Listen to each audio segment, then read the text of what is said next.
Hello, everyone. Welcome to the International Ask Me Anything today. Unfortunately, the commander of Starfleet is going to be delayed by about 15 minutes. So we will go ahead and I'll introduce everyone. Let's see. I'm going to do it in order. All right. Beside me here is Captain Mark Logan. He's Executive Officer of the USS Merlin and also the Starfleet Surgeon General Medical. Then we have Vice Admiral Richard Sams. He is with the Merlin also, but as the commanding officer, and he's the regional coordinator of Region 20. And last but not least, Vice Admiral Owen Swart, CEO of the USS Dauntless in Region 8, where he is too also the regional coordinator. Welcome, gentlemen, and thank you for being with us today. Mm-hmm. Thank you, Admiral. All right. Does anybody have questions for our illustrious guest today?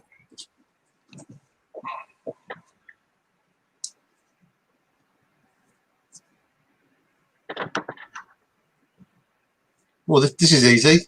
Yeah. All right, Miss Pip, I'm expecting something from you. Since you won't come on. Yeah. Oh, I'll get her on here eventually. I'm tenacious. Well, I'm going to, Kimberly, I'll check in with a reminder then. Okay. As I did with the region. Everyone needs to bookmark Saturday, August the 1st. For the mini IC, the virtual IC that's being run. It starts if I'm, you'll have to forgive me, Kimberly, it starts at 12 noon. Is it Central Time? I believe so. It's on my other desk because it's Fleet Admirals in Central. Yeah, because it's 6 p.m. for Region 20. So just check what your local time will be for that, and join in. It's should be good. It'd be nice. Be a good opportunity for a lot more of Fleet to get involved in an IC or a type of IC than has been possible in the past. Mm-hmm. All right. Well, who wants to go first and talk about what's going on in their region?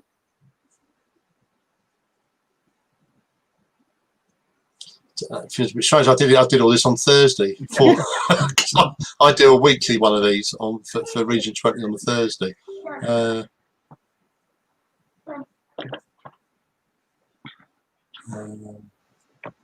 Trying to think what else we mentioned. A lot of it was regional, not regional specific stuff. It was general stuff like that with the fleet. Oh, here's a question.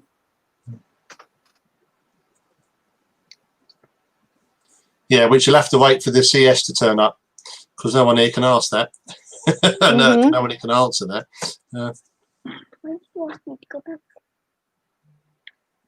Yeah. Got an assistant. I'm just telling her to shush. I know at the last IC, they had it filmed where people could watch it live. And I know as technology grows, more and more that will be on there for the people that can't be there. Back in the old days, you sort of knew from some email what happened, then you had to wait till the CQ came out before you saw pictures or anything. Yeah. No, I was going to say it. I went to IC 2018 and I did a lot of it on Facebook Live, which was good then. But now, and certainly this year, I think has proven that time, as long as you work in and you're aware of the time differences, then other than that, it's perfectly accessible for everyone, really. Owen, I can't remember, are you 1 or 2 hours ahead of us? Are you roughly the same sort of time as us? We're 8 p.m. in the morning. 1 or 2. Yes, we're just after 9, so 1 hour at the moment. You're an hour ahead of us as well. Yeah, so I think the hardest part is trying to link all of us. As Owen will know, I was well aware when we have the AB meetings, it's always a bit of a toss-up for which of the internationals get the short straw, because it will be if it's run at a time that fits in for Region 11, which is Australia and New Zealand, then it means that it's either very early or very late for Owen, me, and Thomas in Region 9. there is a balance to try and find it. I think we did okay with the one last weekend. It was mid-afternoon for us last weekend, so Helen had the late one. So I imagine we'll flip it around next time so that Helen gets a better one. But yeah, no, I think this year, one of the positives from this year, I would hope, is that we're able to make more use of this sort of technology to link fleet up for events that make it. We Region 20, we stuck our toe in the water in May with a virtual con that we did, and it went really well. Seemed to go really well, and we had people joining in from across fleet. Certainly, the 20th Brigade muster had participants from, I think it was 8 brigades in total. So yeah, no, it should be good. Okay, here's a question for Mark.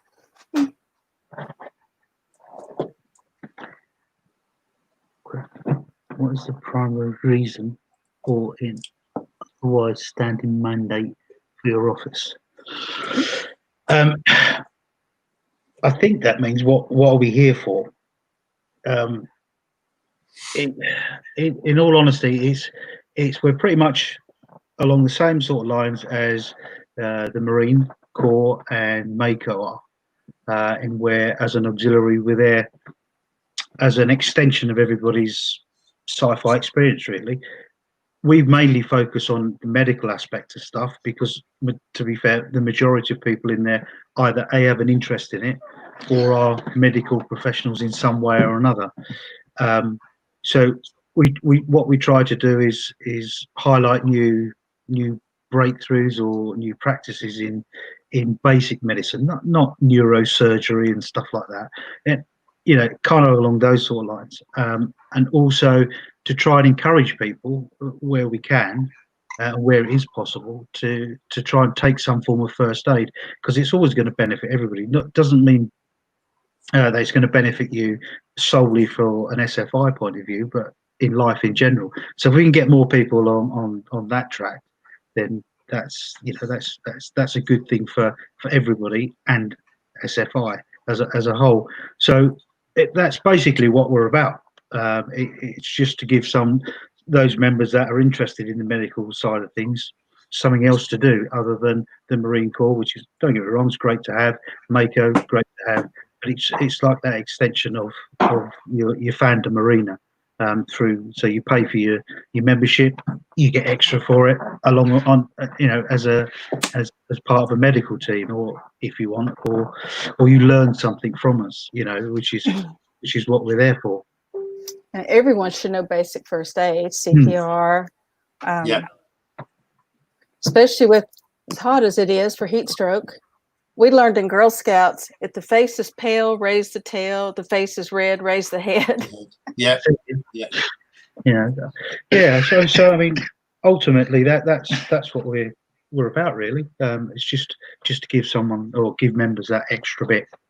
Because if you think about it, in every gene of Star Trek you have a medical department. Dr. McCoy, Dr. Phlox, Dr. Bashir, and so on. You always have medical there, so why not have medical for SFI? To complement like the command side, the operation side, and everything else. So it's just there, just for people to basically have fun at the end of the day. That's all we're about. It's nothing serious. I think in the past it has been seen as kind of like a little bit stuffing, a little bit too serious. We want to try and take that away from it, and it's there. You don't have to be a practicing medical professional. You don't have to be an EMT, a paramedic, a doctor, a nurse, anything. If you are, great. If you're not, doesn't matter. Just pretty much, again, as I said, like with the Marines, you don't have to be an actual Marine or a member of the armed forces to be a Starfleet Marine. Same applies for medical. So we're trying to get away from that. As it was in the past, and open up to more people, so it's more fun. Hopefully. I had it trimmed off. Well, I trimmed it off today. I've been trying to get it done for a couple of weeks. It's still there. It's about half the length that it was. I'd left it, Kimberly, throughout the whole of the lockdown over here. So I hadn't gone to the barbers for about 14 weeks, and it was down to about there. Oh, Yeah, I think someone called you. I think someone called you Grizzly Adams at one point. Yeah. I remember that. Yeah, so I'm showing my age because I get the reference. Yeah. I hope they were referring to the guy in it, not the bear. Well, He did have a full beard. Yeah, a full. Yeah, it was. It was quite, but it was very warm under it, and also as I'm now making sure when I go out, I'm wearing a face mask or a face covering. That wasn't really working out either, because there was bits of beard sticking out everywhere, and it was stiflingly hot. That was much nicer today. Okay, That's a better one. Here's one for Owen. Thanks, Russell. So let me just read the question. On your amazing new regional logo, an amazing amount of detail is taken into account. How much time would you say was invested in that project? So that's a tricky question to answer because, frankly, it's been rattling around in my brain for years and years. But in terms of actually producing the logo, the visual thing that we can recognize, I think it took me about 2 days. I sort of sat down at my machine and banged away at it, and yeah, it was around 2 days, 16 hours to actually produce the visual image, and I'm pleased with how it came out. It's stunning. It's really, really good, and it's lovely that it's got such a rich backstory behind it as well. Do you want to show it? Yeah. How do we do that? Oh, I can share screen. There we go. Let me pull it up. So let me talk about. Oh, there you go. You got it. Nice. So yeah, I mean it's something that's always interested me is history, ancient history. Sort of in general, but specifically around our region. The most prominent object on the screen there is the horizontal object, the Blombos Cave artifact. Blombos Cave is about a 2-hour drive from where I'm sitting right now, and it's the oldest example of art ever produced by humans, and it's just a stunningly beautiful representation of this cradle of humanity and cradle of civilization that we happen to live in Region 8. I'm very pleased. It's very gratifying to have a real connection to the area around us instead of just a generically Star Trek image for a change. I like it because you were going to take a trip with Suzanne to Egypt this year, weren't you? We were planning that, yes. So hopefully we'll still get to do that maybe next year or the year after. Looking forward to seeing the pyramids and things firsthand. Oh, I would love to go there. We have a pyramid in Tennessee, but I don't even know what it is now. It used to be a sports arena. But that's the closest we'll get. It's in Memphis. Nothing wrong with that. We do have a Parthenon, though. And if anybody's ever in Tennessee, the Parthenon in Nashville is just amazing. And the inside, it's got a recreation of the Athena statue with the shield. It's all been painted. It's just gorgeous. So that's where I got to go. All right. Where is Region 8? Okay. Owen, you answer that one. So Region 8 is Africa and the Middle East. Depending on how you define the Middle East, there's a list of countries which I haven't committed to memory. I probably should, but if you think of that region, that's pretty much what it is. So it's Africa, Asia Minor, Egypt. Egypt obviously, which is in Africa, but Iraq is the name I was reaching for. Iran, as far as Afghanistan, Turkey, and sort of that end of the Mediterranean. So it's the cradle of humanity, which is here in Africa, and cradle of civilization, which is up in the Middle East. It's a lovely place. It's so varied.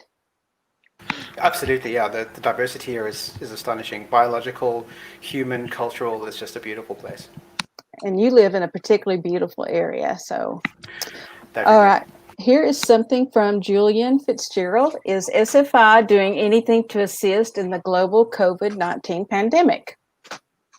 Well, we've raised over $3,000 from the sales of the com badges that Linda Olsen's been doing. I was at 4 now. Over 4 now. I said over 3. The last thing I remember was 3 something, and that's going to a medical charity. Doctors Without Borders. Yeah, cool. So done that, and then, well, certainly I know within Region 20 we've been pushing out to people to say, you know, support or help where you can in your local area, if it's practical and safe for you to do so, given the health requirements and whatever. But yeah, don't know what else we could do, really, to be perfectly honest. People can volunteer, people are free to volunteer. And I've heard lots of about it. Sponsored beard shave. Yeah, well, I've done mine. Yeah, it's almost a requirement if you're male on the AB that you have to have a beard. Most of us do for some bizarre reason. Yeah, Should be a uniform standard, yeah. Never me. Yeah. There's waxing for that. One of our crew is on a contract tracing team. She's the wife of the RC. She's a nurse. She has some stories to tell, and I listen to her. And of course, we wear our mask. And then I have a member that lives in Wales, and he's part of a citywide program helping people that are shut in, getting the groceries, and just being moral support. So, and I wear my mask. My family does. Just to plug medical a little bit more. You go ahead. If you read the last issue of the Hyperspray, Pippa has written a whole article on what people have been doing and can do during the pandemic. So it's there if you want it. Go to the medical page. It's a good newsletter. I read it. It's actually in a dyslexic font, so those people that do suffer with dyslexia, it's a lot easier to read. Which was Jess Odell's idea, which is very good. Nice. Oh, it's brilliant because I don't suffer with dyslexia, so it makes no difference to me. But it's a great, you know, it's a easy to read font. But if it's that easy to make it accessible for more people, then it's brilliant. It's got to be the way forward. I think sometime this week, possibly now it'll be next week, there'll be a Spanish version coming out, and then the week after that a French version, just to cover the different areas that we have medical members in France and Spanish speaking ones. So they've been done, so just wait to get those finalized and we can put those out. Okay, here's a question for Owen. Have you reached Lebanon since they are in the Middle East? I guess it means reached out to.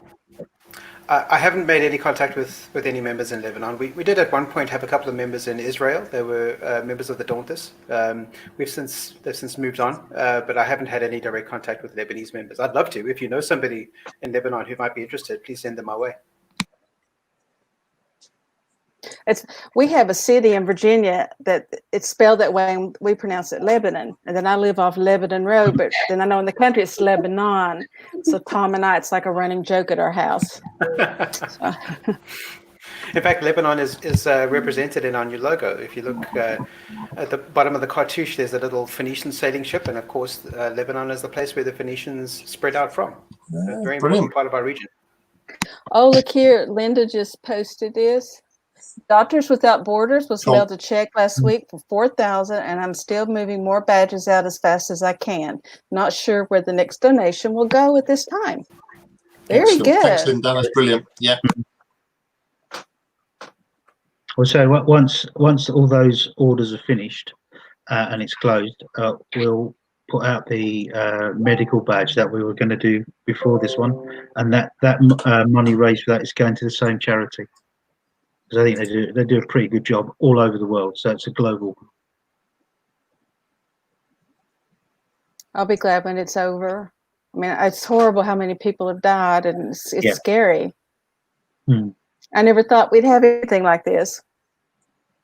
No, it certainly changes your outlook on life, especially when I've lost a few friends through it who contracted it and not made it, and it does certainly change your outlook on life a great deal. We had Mark Gill, who's our regional newsletter editor, had it. Thankfully, it's fine now, but he was, and also thankfully, he never got as bad as needing to be hospitalised for it. He was able to do it all at home, but it was really quite eye-opening for me. He when he was able to, so almost every day, but a couple of days he couldn't, he just put an update on Facebook, and it completely and utterly wiped him out. really wiped him out. And you can see him when, that it was a struggle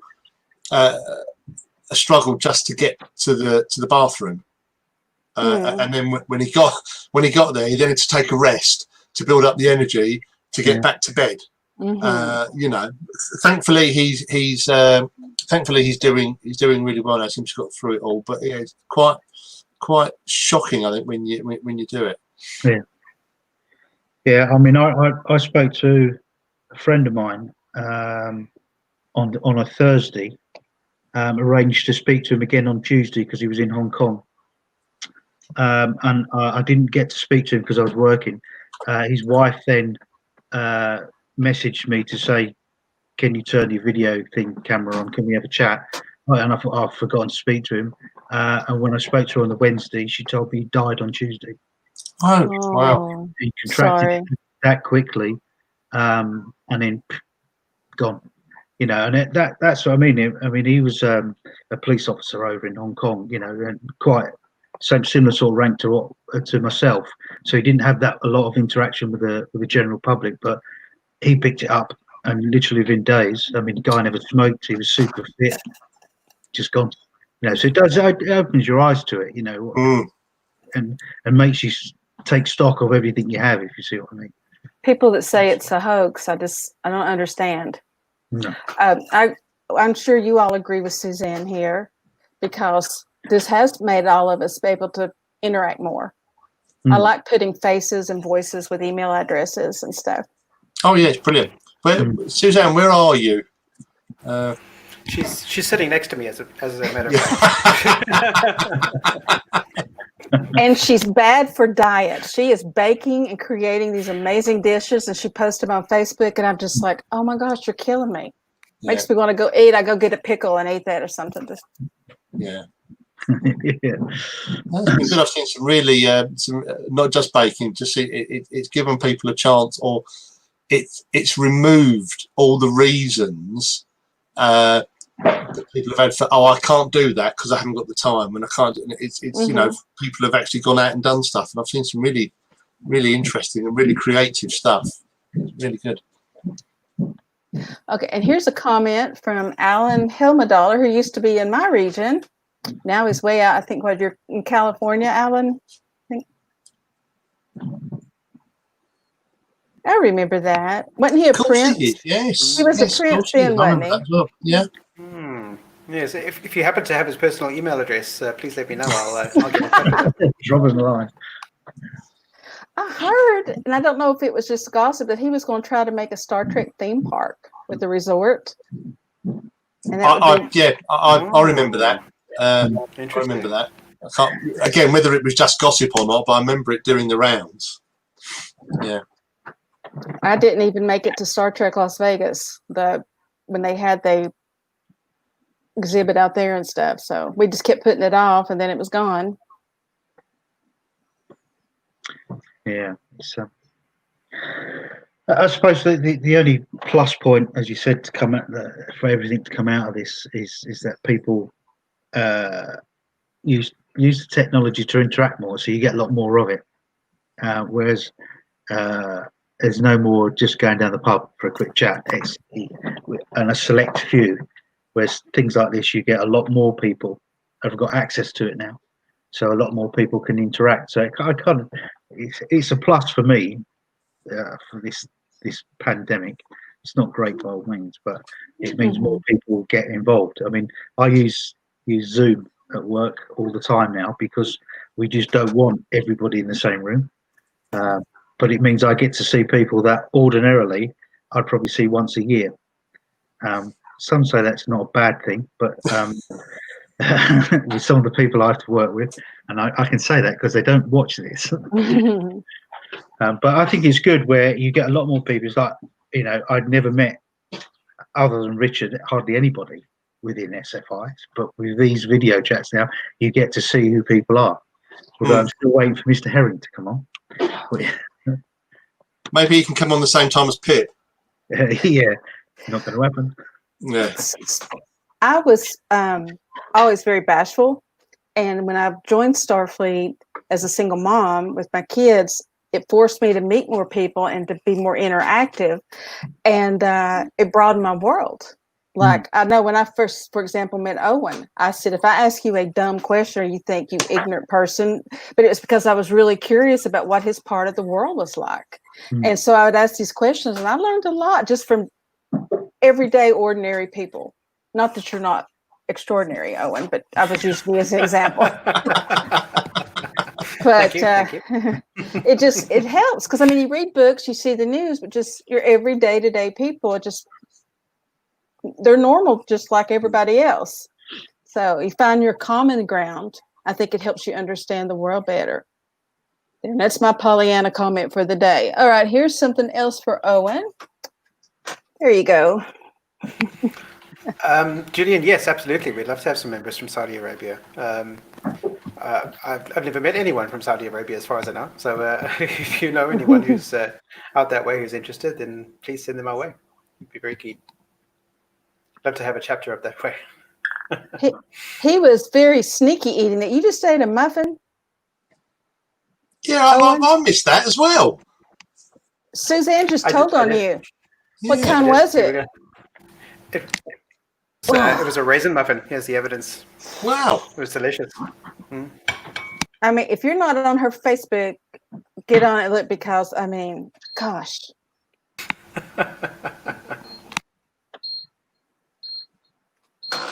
Okay, let's see. He put up the email address for the King of Jordan. king@jordan.gov. Yes, that's. I'll fire that off right away. I'm sure they'll get right to it.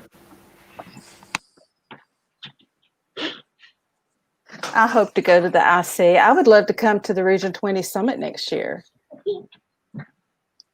My husband has family in Ireland, and we've never been, but we'll have to see. Yeah, it's Steve's looking to it. It's the same issue as it is for any of us going over to ICs in the States. It's just the airfare, the cost of the airfare, the actual cost of the events at our summit, IC, aren't too bad on their own. It's the awkward little issue of travel. So as soon as someone actually gets on and invents an actual transporter, we'll be fine. Yeah. So spending £900 on a flight ticket. Yeah. Oh, well, let's just hope this virus is over. Yeah. Okay. Oh, wrong one. Sorry. There. Yes, please do. Please do. Send me an invite. I'll accept it, I promise. How I met Renee, a young man joined my ship that lives in Canada. And so I wrote him and I said, you're welcome to be on our ship, but if you'd rather be in a meeting chapter, be with people local to you. And I wrote every ship in his area. I think there was 4. And Renee was the only one that responded. And he took him under his wing. And now he's a good, happy member of his ship. So... Yeah, we've got some real international mixes across Region 20. I'll go with what's on the Merlin because I'm confident there. We have one member who's based in New Zealand, one who's based in the States, and I want to say Texas, but I can't swear to that's where she is. We've got someone, and certainly we've got 1 or 2 members based somewhere in Europe. Again, I can't remember off the top of my head exactly where they are. And that's echoed across quite a lot of the R20 chapters. And I know, conversely, there are people based in Region 20 who are members of chapters in other regions. It's great. And this sort of stuff just makes it much easier to be part of a crew. Do you have a chapter near Swansea? I might not be saying this right. Swansea? In Wales? Swansea, how do you, SWANSEA? Swansea? Swansea. Okay. Swansea. Yeah. Swansea, yeah, that's in Wales. No, do you know what? We haven't got, it's one of my bugbears. We haven't got a chapter in Wales. We have chapters in every other constituent part of Region 20. So the Republic of Ireland, Northern Ireland, Scotland and England. but we don't have a chapter in Wales. And we've got quite a few members in Wales, but no chapter. And it's something I would really like to happen, to get a chapter launched and then in due course commissioned in Wales, just so that we've actually got a presence in each of the countries, because we're fairly well spread within London, within England. Although we haven't got anything. Where's Teresa? Very south. We've got stuff just outside London, some middle England and some northern England, but nothing in Wales. Where's Teresa's chapter, Richard? Bristol, so it's almost Wales. Almost Wales, but not quite. Yeah. Right, yeah. Greeting Fleet Admiral Lerman. He's with us. I remember him from a long time ago, but didn't you just commission recently? He did, yes. Recently, yeah.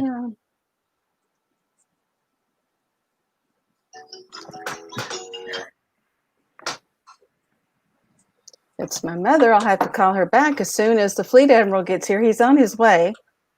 So everybody get their questions ready for him. I predict there'll be one about the database within 3 minutes of him coming in. Yeah. And there was one about the selling stuff in the UK. That's it. Quartermaster stuff. Yes. It's quite topical. I've still got to get a Starfleet flag. I've got a Starfleet Command, United Federation of Planets one, but I'd like to have a Starfleet one. There's my one there, hanging up there. Yes. I thought I'd make use of it while we're doing these chats. So I have the flag there and the Region 20 banner behind me. Did you get that one through here, the organization? Yes, through Linda. Yeah. A couple of years ago now.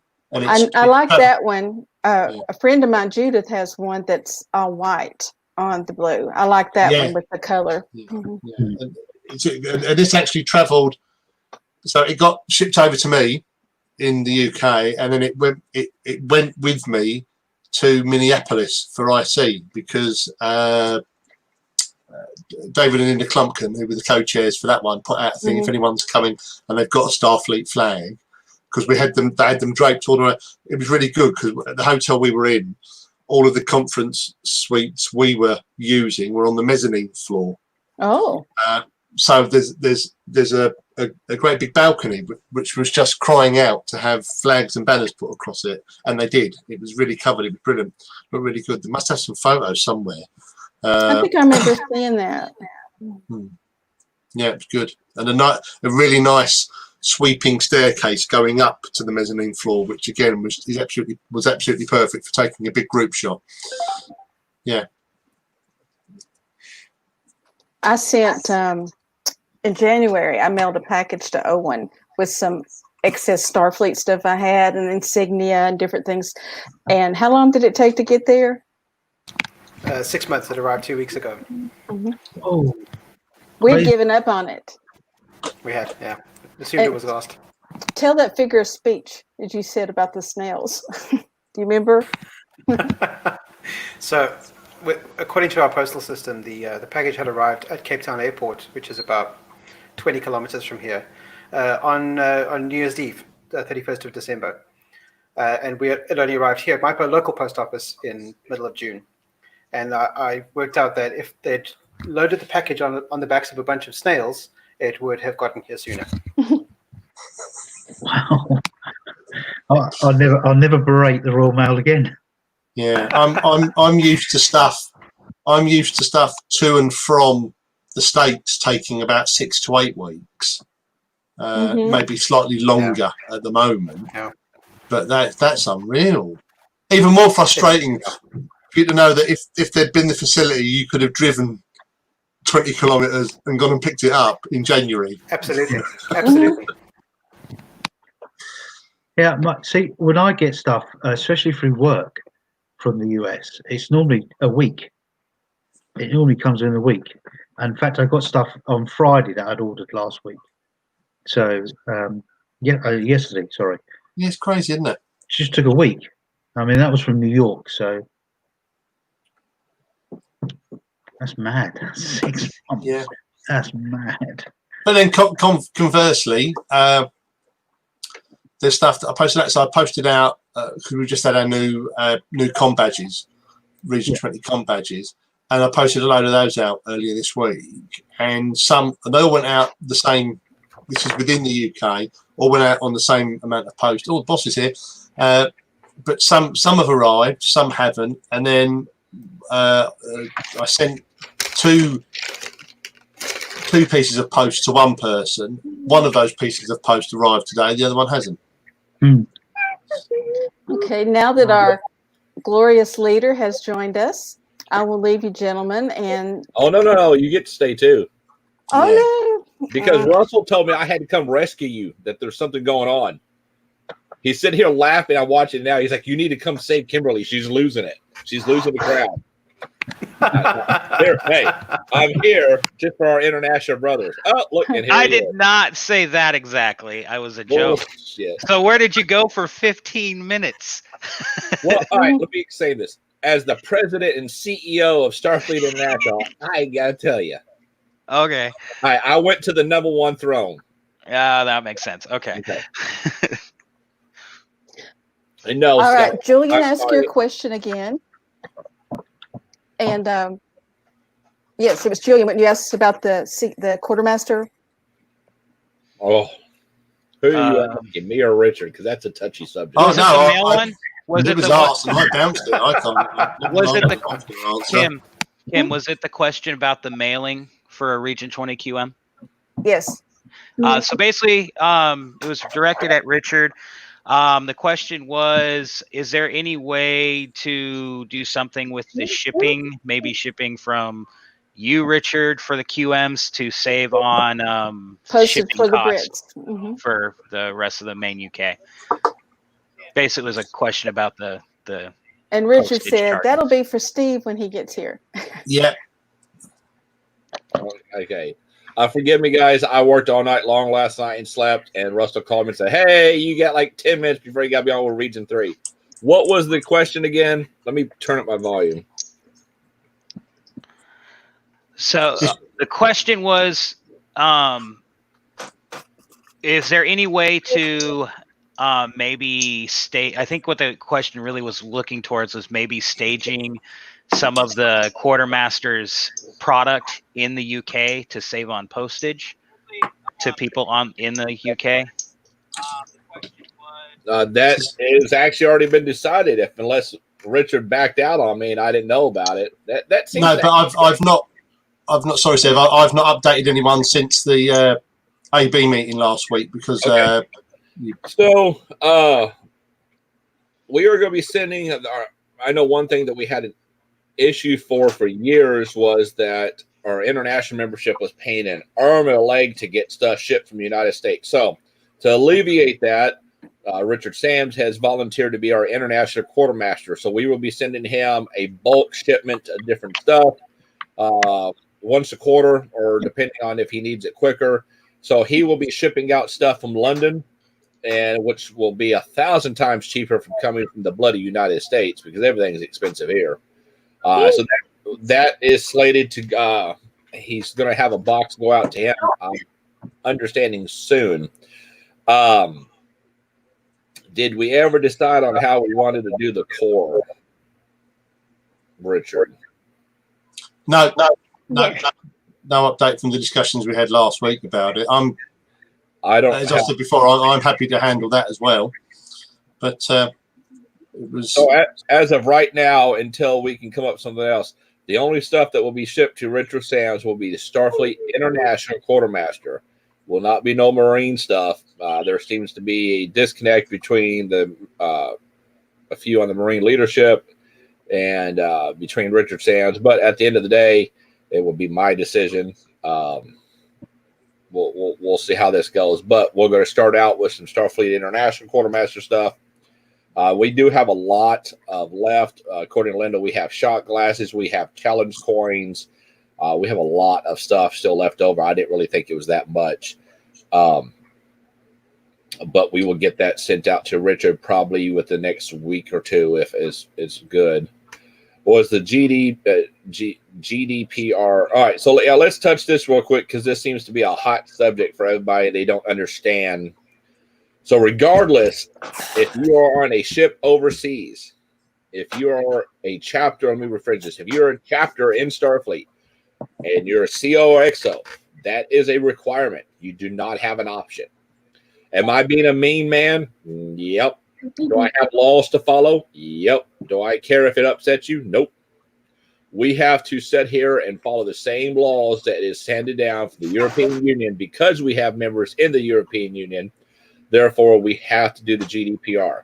Now, if you've actually taken the GDPR course through an outside source and you have a certificate, you can send that in. You will get credit for it. I still strongly suggest doing the SFI's version because what it is it's not a actual GDPR test like I had to take, like I took before I took office, but it basically said it's a GDPR. What is it for Starfleet? What do you have to do as a Starfleet officer? The do's, the don'ts, stuff like this. It is going to be a requirement. It is now a requirement, just like OTS and OCC. There is no getting around it.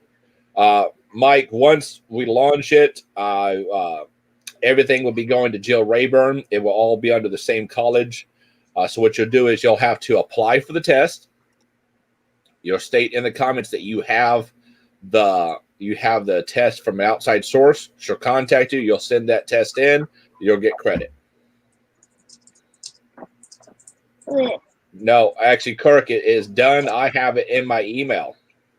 I have test 1 and 2 and the manual.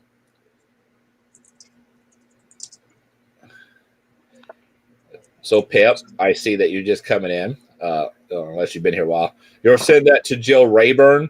Once you apply for the test, she'll contact you and you'll send it to her. The GDPR has nothing to do with stuff, marine stuff from to Richard.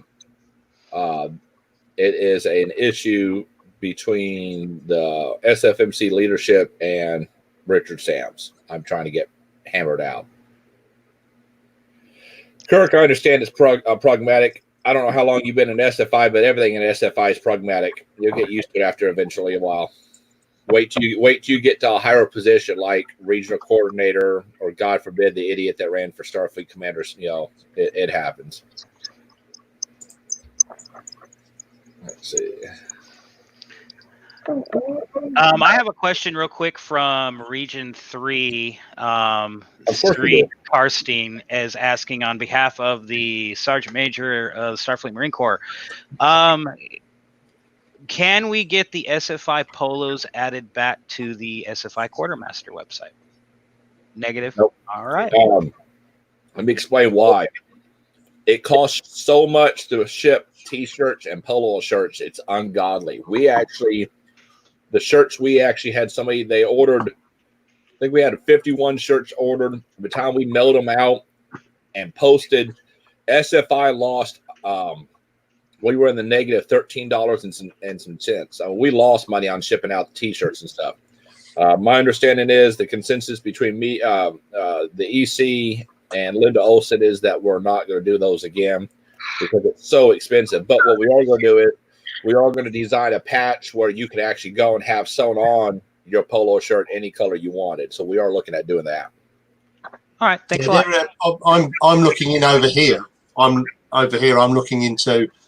There seem to be a couple of companies that offer the ability for us to upload logos, and then you can go onto their website and say, I'd like this size polo or T-shirt in this color with this logo, please. And that way, and then you pay that company direct for the garment and for the shipping, and that's it. So it might be that, you know, just for regional stuff, might be that the region doesn't get anything from that, or maybe a few pennies for doing it, but it solves that problem, because otherwise we're holding on to clothing is a real bind. It costs a bomb to post out, and you always end up with something you order doesn't go. So you either end up with stuff that's either at one end of the scale, it's far too small for anyone to want to buy, or at the other end, it's too big. Yeah. Now you could also There was a guy in Ireland that said he would be willing to make stuff at will, T-shirts and stuff, and hats like that. His name is Steve Robb, and the posting there would be relatively cheaper than what it would be from the United States. So that is an option that you guys, as a region, could look into. I encourage other international regions to reach out to Steve Robb, and he's got his own prop and T-shirt kind of business, and he can, get that sent out to you guys cheaper than what we can. Do I hear? Oh, that must be Mark's daughter. Yeah. Yeah, I thought so. Yeah, that's all they do, man. Kids never be quiet. Do we have any other questions? There's one from Felicity. Is that a statement or a question? There's the question at the first part. Can we not get transparency on this? It seems off that Region 20 misses out. No, Felicity, I'm doing everything I can to include. That's why we do this international AMA. That's why the other night I set my alarm for 3 o'clock in the morning, got up and talked to all you lovely people on your guys' time, which really kicked my ass at work. I'm not even kidding. So I'm doing my best to include all international regions, not just 20. So I'm working on it. You have to remember, I'm 7 months in and a 3-year term. So give me some time. That's if I'm still here in a couple of weeks. My head's about ready to explode. I've been briefed and trained that tested on data security at work, AMC theaters, cooler. Does that count as GDPR? No, Alvin. It actually has to be a GDPR course through an outside source, or it has to be the GDPR course through SFI. Mike. What's your question about the database? Because I'm going to actually make that our forbidden subject. I can't deal with that. What's your question?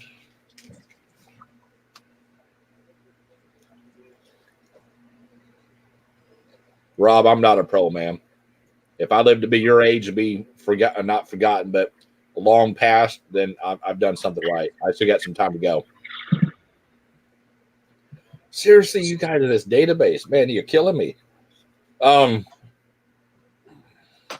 Wow.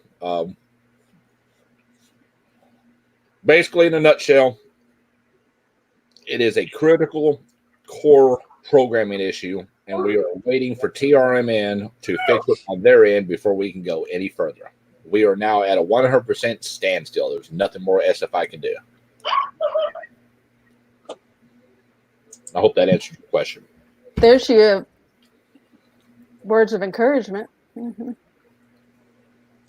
And I'll check in about the database. Yeah, it is frustrating.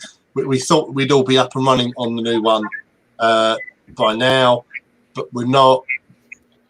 But frankly, I'd rather wait as long as the current one, as long as the elastic bands don't break and the mice don't go on strike with that one. Getting close. She's getting close, yeah.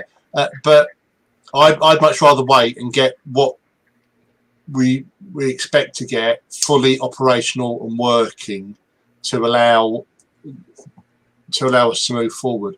What I would recommend to everyone, and I've already put this out amongst Region 20, is for everyone to go onto the database currently and save your records that are on there. Yes, there's please. a real easy print option to do it. But do it, because then everything that's on there, thank you, everything that's on there at the moment will you've got a record of, so that if there is any issues, you can at least prove actually I'm missing this amount of information. Yes, absolutely. That's it's not a matter of if it collapses, it's a matter of when. It is a ticking time bomb. Now, we had the corporate lawyer look at the GDPR. My God, you guys got me stuck on GDPR. We had the corporate lawyer look at the database contract. TRMN is in breach of contract. Contract states that it was supposed to be sent to us no later than December 10th of 2019. But the AB feels that we are at 95% and we really cannot afford to just stop and abandon it, because when the database goes, we'll be forced to have Google Sheets. And that's not what we want. We want to be able to operate something better. So at this time, we are sticking it out. But ultimately, as the president and CEO of the organization, I have to make the decision what I think is best. And if it continues to drag out, if we don't have anything by December 1, I'm canceling the contract, because there's no reason why we as an organization is getting drugged through the dirt and getting the jerk around about it, because it's Tony don't get a lot of contact from them. They're not very forthcoming on information. I had to get a hold of the head of TRMN and the head of their parent or their comp ops team, and I chewed their ass, and that was the only reason I got a somewhat information of where we were sitting at. So it's ongoing. It's probably always going to be ongoing until I can get a better detail on what to put out. So. Do we have any other questions? Yeah, the GDPR class is very easy. The one I took through Allison courses, it was 6.5 hours. It deals with basic GDPR and it moves into advanced GDPR. But I'm not gonna lie, guys, it's dry reading. Yeah, it's like reading some of our AB translation crap that we have. It's it can get sporty, but then again, it's like, ugh, really. It's on a. I have to say, right. So I and Mark work within the confines of GDPR professionally, day in, day out, and actually, it's not that difficult. It's just common sense stuff. What it's done is it's made people and organisations certainly be more responsible, have to take responsibility for what they do. So no longer do you now get, you might order something online and then that's it. Great. From that point onwards, you'll get spammed on email by that company forever and a day. You now have to opt in to receive more communication from that company and whatever. And don't forget that even within, well, how does that apply to SFI? Well, we're dealing with people's data. If you're a CO or an XO or an RC or a member of regional staff, you're going to have access in the database to people's contact information. So it's just knowing about how to deal with that sensibly. Now that's also going to be the Academy. That's also going to be Starfleet Medical. It's going to be Starfleet Marine Corps. Anybody that has more than a basic member level on the database, this is not a requirement, guys. The AB, I went to the AB and I said, this is what we have. This is my recommendation. The AB is backing you 110% on there. If you do not do this, you will lose all database permissions in the database. And if you're a CO and you cannot report, then that falls on you, not us. We're going to give you guys X amount of weeks to get this done. And you have to do this. This is not This is not a suggestion. This is a requirement. OTS, OCC, and now GDPR. Brian, my man, I love you. You're a good friend. You're so behind. The GDPR is the General Data Protection Regulation for the European Union.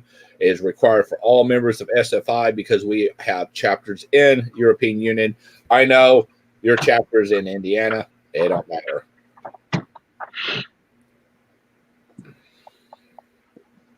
There was didn't someone, when we were discussing it at the AB meeting last week, didn't someone say there's one or two states where they brought in more strict data protection regulations? Yeah, California. Or they're going to. Yeah, California and Colorado is coming with their own data protection regulation. We'll have to assess that, and we'll have to roll that into our stuff here. Dave, we have checked the new regs and all that stuff. The European Union. That's why we're talking about that is a requirement for all chapters. We have a corporate security officer who does IT and computer networking, and he's up to date on all that because he has to have that for his job. And he was like Michael Garcia. He's got the course that costs like $4,000 or $5,000. So this is dumb.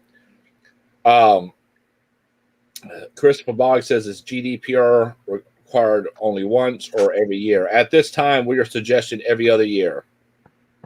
Well, yes. Well, so considering your brigade staff, you should know this then. I don't know. But yes, as of right now, it's going to be set for every other year.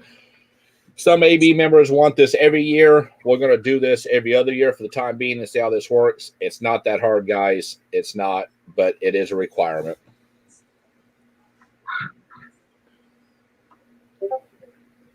So if we do not have interest, we don't then answer to the GDPR.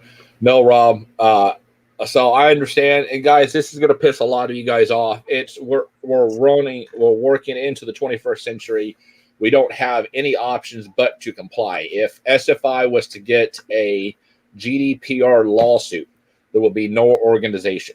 SFI will not be able to come back from it.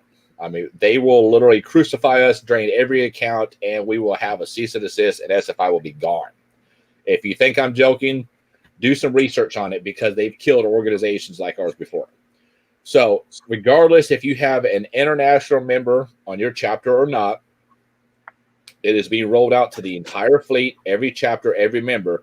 If you hold any type of permissions in the database, CO, XO, if you're on the academy, if you're medical, if you're SFMC, MACOs, anything that you have that's above a standard member package, you have to do it. And if anything, y'all can thank the Brits. It wasn't me. It's just 2 tests. Yeah, and they're easy, and it's all multiple choice. Come on. Some of you guys I've seen got 3,000 courses. Seriously, I mean, I thought I didn't have a life. I mean, it's easy. It's 25 questions. It's not that hard, I promise.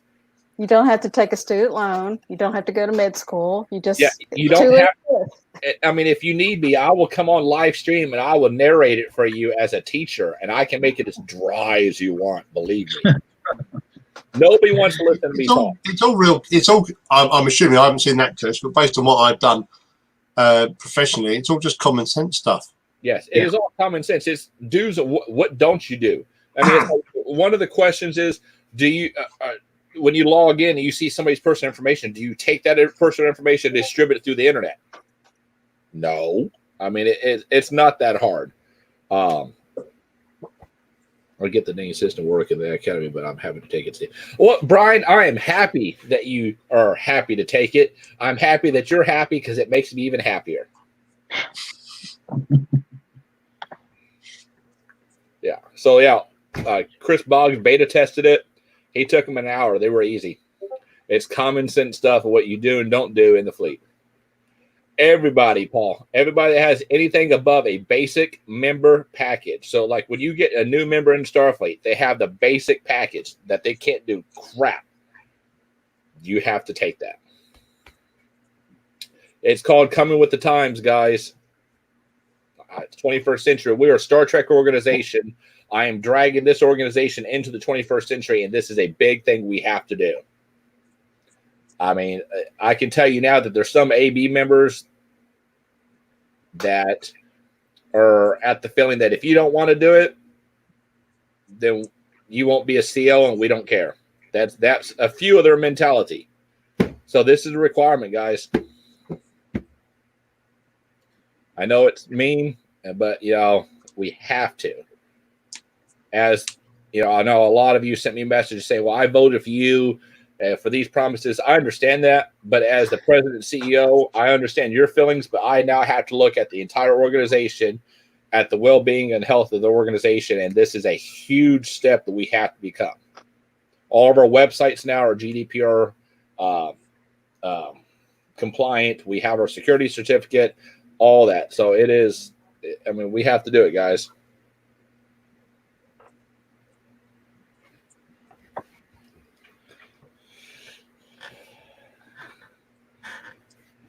Brian, I love it when you come on my stream because it just makes me so warm inside to say your academy system is screwed up. There's a lot of shit screwed up, dude. I am 7 months in. I just got done with the IC-19 investigations. Oh, and the hearings. We got one last hearing to do. But other than that, everybody will be really proud about what the outcome of that was. I will be hopefully releasing the AB resolutions here soon. And y'all can go and hack at me for releasing that too, like you guys did last time. So it's okay.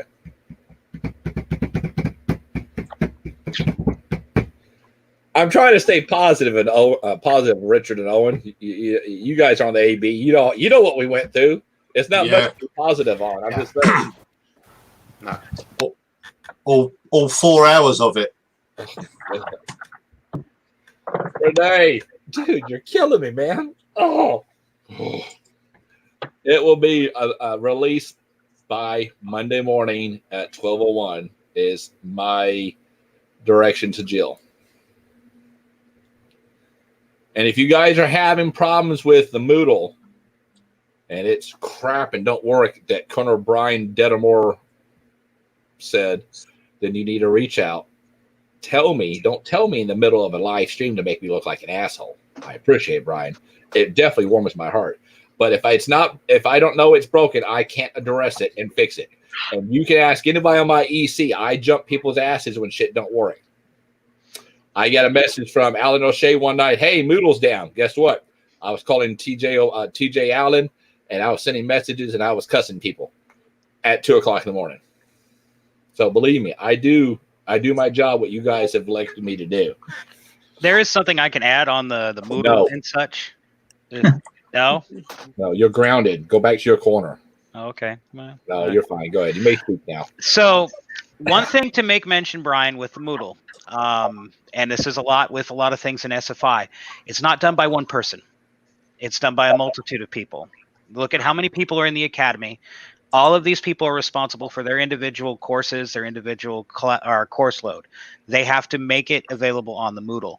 Now, to say, oh, it doesn't work, I can discount you right now. I can log on to Moodle and log into every class that I have in my log. I'm not taking the same course load as you. So if you have a problem with a course on Moodle, you need to use the ticket system. That's why it's there. That's why we have a help desk. So why we have people dedicated to supporting the Moodle, the Starfleet Academy, the website, the database. Utilize the people that are in those positions to do their jobs. That's about all I can give you on that. Outstanding. If you're putting in your reports and they're not getting addressed, work it up the chain until it gets addressed. I know that there are classes out there that have been having particular problems. Just what they're trying to do with the Moodle to make it where it works with their class just doesn't quite work. Exactly. So it's coming to, my question is, why is it coming to the CS if it's being addressed elsewise? It's one of the balances of doing this sort of thing, though, isn't it? Steve puts himself. You do put yourself on offer to get asked all the stuff that really could be dealt with quicker via other avenues because he's putting himself up and making himself accessible. Exactly. And I mean, I totally understand like that people can get frustrated with it. And I get frustrated with Moodle sometimes too. But what I do is I make sure to go through the proper channels. Jumping to the top and then making the person at the top jump the way down is not quite the right way. But and this is coming from someone who has been in a military chain of command, and I kind of do that. Even my job where I work today, which is civilian life, do the same thing. Go through the chain of command. It gets stuff done way quicker because you're directly contacting the people that are involved with those things.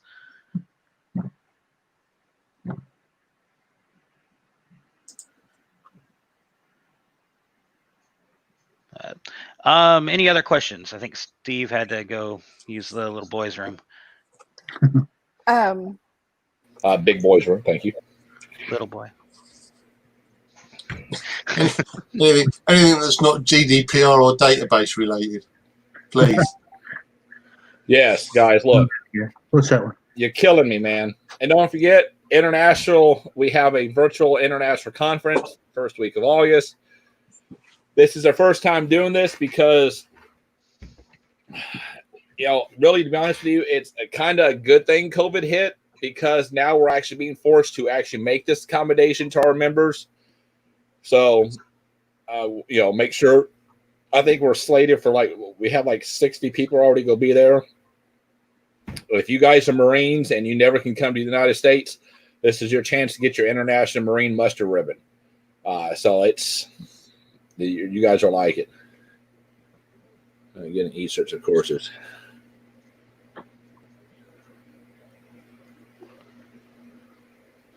Paul, I've said the same thing, man. I would take that up directly with the vice commander.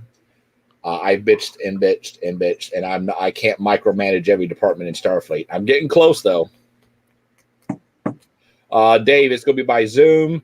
We'll also going to have it live streamed on this program. There's going to be a bunch of different things.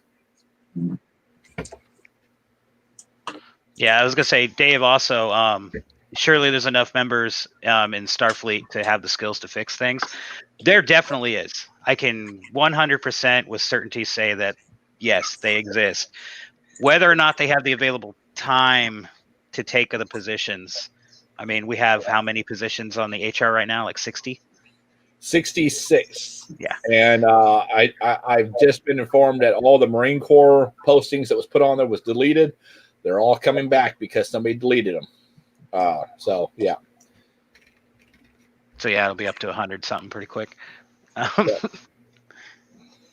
So, I mean, there's definitely positions. So, if people have if you guys want to help, believe me, we need help. And yes, Mike, I'm actually looking at my tickets for Belfast. I'm trying to justify an arm and a leg that I need to give the American Airlines to get my ass to Ireland. But I'm working on it. It's not cheap. We could ship you FedEx. No. Yeah, you know what? I've worked at FedEx. I've seen how those boxes are handled. Believe me, I like to make it one piece. I actually remember one of these smart TVs, this 4K ultra high def smart TV. I watched them throw it from the top belt down to the bottom belt, and it bounced and fell out. And you pick it up, you could hear shit in there. I'm like, I'm not taking this out. So yeah, they don't care. They get paid for every box they push out of the warehouse, broken or not.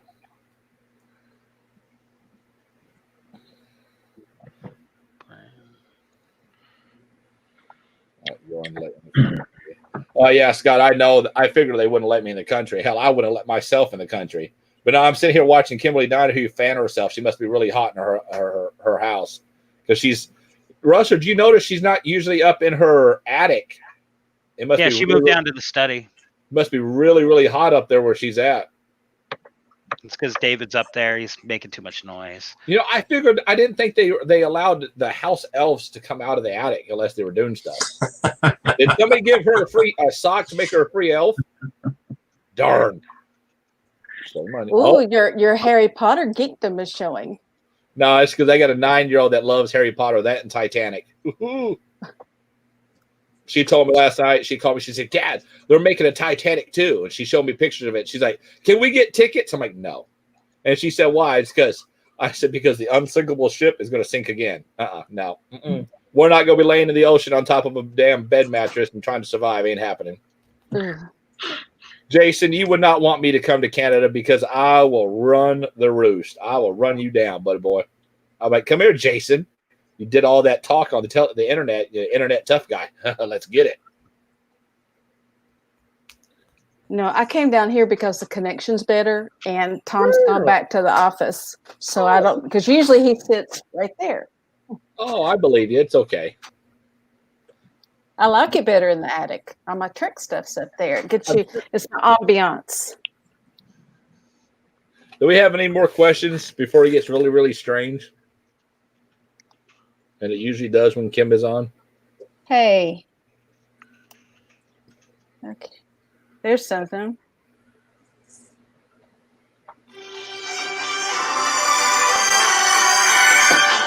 Unfortunately, with the law, and since we're a not-for-profit status, and we have to follow all laws. This is all corporations. We are incorporated out of North Carolina, so we don't have a choice.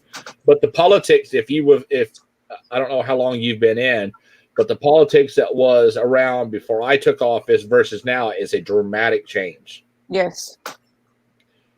We keep the pages cleaned up. If people starting drama, we warn them. If they don't heed our warning, they're off the Facebook page. So we are keeping the politics down to an extreme minimum.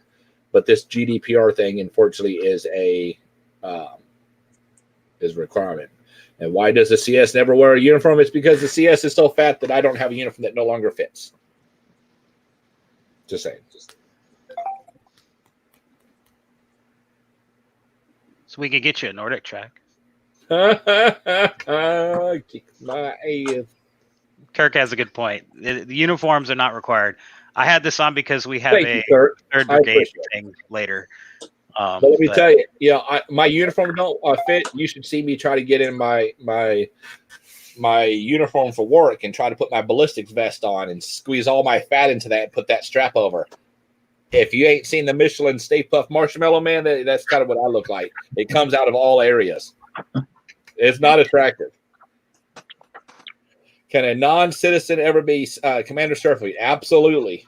Yeah. If they can get past the nomination phase and the voting phase. Yep. We've had an international CS, haven't we? I think so. Teresa Bristow was CS. Yes. Dave Blazer's Canadian, not American. Dave Blazer's not a U.S. citizen, thank God. He's a Canadian citizen, and he's international. I love Dave to death. It's all right. Dave's a good guy.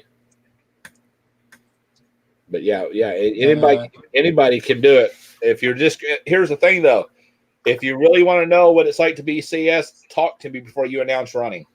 I did not understand exactly what all was entailed until I got access to the Commander Starfleet's email account on January 1 at 12:01, and I started reading, and my head just felt like it was going to explode from every disaster I was getting ready to take on. I've had more put on me as the incoming CS than any CS to date. I've had IC investigations. I had mismanagement of funds. I had an RC that was being a bully and trying to dictate and run her region like it was a damn boot camp and ignoring the rules and regulations of Starfleet. I had a pandemic. I've got a database. I've got GDPR. Believe me, I've had more on me than I think any other CS wants to have. All the graphics that came on this. A lot of those graphics, Tony, have changed. We also need to take in consideration with CBS and Paramount. We need to make sure that we're doing all the graphics now within compliance. The compliance officer is Dennis Rayburn, Christopher Boggs, and Michael Calhoun. Send them anything you want to have discussed. They look it over, they make the determination, send it to the EC, and we'll give you approval. But we have to make sure we stay off CBS's and Paramount's radar when it comes to anything trademarked from Star Trek.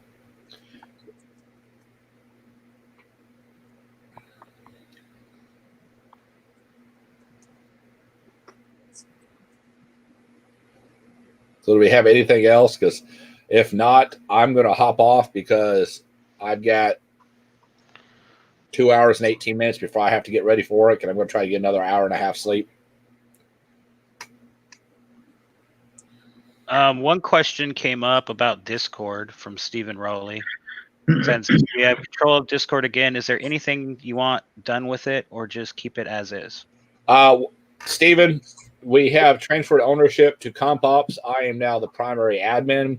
I will be going through, and I'm going to be putting some more admin in. I'm going to be expanding the admin team. We'll be expanding the moderation team. The same rules that we have on Facebook that keeps everything kosher and treating members with respect, et cetera, will be transferred over to the Discord. Those will be the new rules there. but our main goal is to try to revamp it and get it more lively, more action, because it's 21st century. There's no reason why, in my opinion, Discord is being extremely underutilized. We're going to try to get that done. I'm going to look at trying to do my AMAs where it's also streamed to Discord. I've been playing with that. Give something else for Russell to try to play with and watch him scratch his head. It's always funny to do. Thanks. But yeah, we're working on that, guys. Just bear with us. Scott got Felicity. Your question was about the CQ data. Or it's in the database. If you go to the last tab on your left when you're on the database logged in, it has the CQ archive of everyone we've managed to get. If anyone who's been in this organization a long time has CQs from back in the, I think it's like 9 through, I think like 30 or something like that. If you have physical copies and are willing to scan them, or even just take a series of pictures of each page and send them to me, I can get those put onto that for posterity. So, but yeah, if you think you have them floating around in a file cabinet somewhere, please. There's a lot of people that would love to read them and see what the organization came from and went to. Who just did that? Oh, that's Discord. I was like, wait a minute, why am I posting something in here? I forgot. I have other people that's got admin access to my program. What me? No, I know who it was. It was the evil troll that's been let out of the closet. I'm too tall to be a troll. Thank you very much. How tall are you? 5'5" and a quarter. You're 5'5" and a quarter. I'm 6'4" and a quarter. So yeah, you're still the short. bigger they are, the harder they are. Wait, I'm confused. Who still uses quarter measurements when they're talking about their height? Because the baby boomer generations. No, I didn't get that quarter till I was over 30 for some reason. It's very bizarre. I had a growth spurt at 30. So I'm proud of it. Did that involve going to Penny's and getting a little taller heel? No, I always wear high heels. But I've been 5'5" since I was 12 years old. So I was always in the back row at school pictures, and then suddenly the guys shot up. But I was always tall till, for a long time. Well, if there's nothing else for me, I'm going to leave it in Kim and Russell's capable hands. I need to get sleep. I have my last night on duty, and then I'm off for 3 days, and then I start next week. I'll have 3 days on, and I'm off for 4 days, so it's wonderful. I love the schedule. So other than that, thank you everybody for coming on. If you have any other questions and they can't answer, they can get it with me, and I'll give them an answer before the end of the night. I'll make sure that they get it to you guys. Okay, everybody, thank you for coming on. I apologize, but unfortunately, me driving a cruiser and no sleep probably is not the best thing to do. So I'm out. Have a great night. No, sleep well. Thanks, Dave. Be safe. Thank you, sir. Good night. Anybody have any final comments, pass downs to people out there for regions? Since we have 2 regionals. I'll just echo what Russell said. I know it was about a specific incident earlier, but please do push stuff through your chapter CO I'm sure Sam I have a good working relationship with the COs in Region 20. We have a lot of internal dialogue between all the COs and my senior regional staff, and so things can get asked, and a lot of the time it may just be that it's a lack of understanding rather than it's a deliberate issue or something that someone doesn't want to do. But just pass it up. Please don't. It amazes me. I can get a much more reduced amount. I can get the angst that Steve gets when people chucking stuff straight at the CS. For my example, it'd be chucking stuff straight at me that is about what's going on your chapter. I can't fix that. That needs to go through your CO or through your chapter command team and your chapter processes and whatever. So apply that logic to stuff that you're chucking at the CS on these things. He won't be able to deal with them. That's why he has a team, because and you'll get 9 times out of 10 you'll get a quicker response going through the correct channel, because they're the people who can actually look at and deal with that stuff immediately, rather than having to wait for the CS to pass it down to the relevant EC member, who will then have to pass it down the chain. It also makes sure that I would say the chain of command also makes sure that your information gets in your question or your concern gets addressed to the correct people in the quickest amount of time. Working up chain of command is a lot easier than working down it. Because a lot of times, even though these people are like, I have staff underneath me and I have plenty of staff above me. If I was working from my top, trying to trickle down the tree, you have way more paths, so to speak, to get to sources from the top down. Whereas from the bottom up, you only have a few paths. So the stuff will get addressed a lot quicker. There's a question for you, Richard. Yeah. As soon as someone wants to set up a chapter in Wales, just let me know. I've gently tried to nudge people before to do it, and they politely declined. So yeah, I'd be more than happy. More than happy to work with people to set up a chapter in Wales. We've probably, across the members that we've got at the moment, we've probably got enough people that are physically based in Wales to start a chapter. You know, as soon as there are 5 people who want to do it, we can do it. Just only needs 5 people to launch. Mike's just had quite a good point there. Move Mr. Hardy.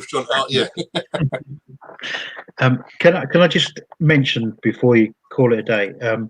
There's a new chief medical officer's handbook that we've worked on, which was originally issued or shared within Region 20. So it's going to be now for everybody who has anything to do medical-wise.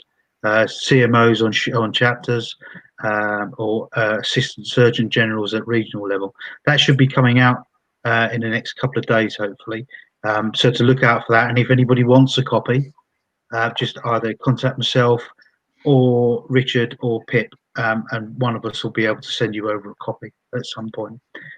It's virtually there, so if it is of interest to anyone, please message us and we'll send it on to you. Thank you. All right. If no one has anything else, I think we can start wrapping up. Yep. It's very warm in this uniform. Erica asking Mark if that's the one that you guys worked on. Yes, that's the one, Erica. But we've kind of revamped it for fleet wise as opposed to just region wise. So it's had a few alterations. All right. Well, you want to do the close, Kim? No, that's okay. You go ahead. I've got my mother right. in my other ear waiting for me. I got you. So tonight this evening we were joined with briefly with the Commander Starfleet Fleet Admiral Stephen Parmley. We were also joined with the Region 20 RC Vice Admiral Richard Sams, the Region 8 RC Vice Admiral Owen Swart, and also our Surgeon General of Starfleet Medical, Captain Mark Logan, also in Region 20, if I recall. My senior production director, Admiral Kimberly Donahoe, the USS Yorktown CO as well, and me kind of floating around here, the low man on the totem pole, Major Russell Camp, Vice Chief Communications, Audio and Video Services. It's your position, not your rank. Yeah, I know. Okay, still low man on totem pole, but anyway, I'll just point out for the AMAs, if you have any questions and you're not going to be able to make the stream, go ahead and send them to either me or Kim, and we'll get them asked on screen for you. We've had this happen a couple times, so anyway, have a good evening to you, or afternoon or morning, depending on where you are. And as always, live long and prosper. Bye. Thanks. Bye bye. Thanks, everybody.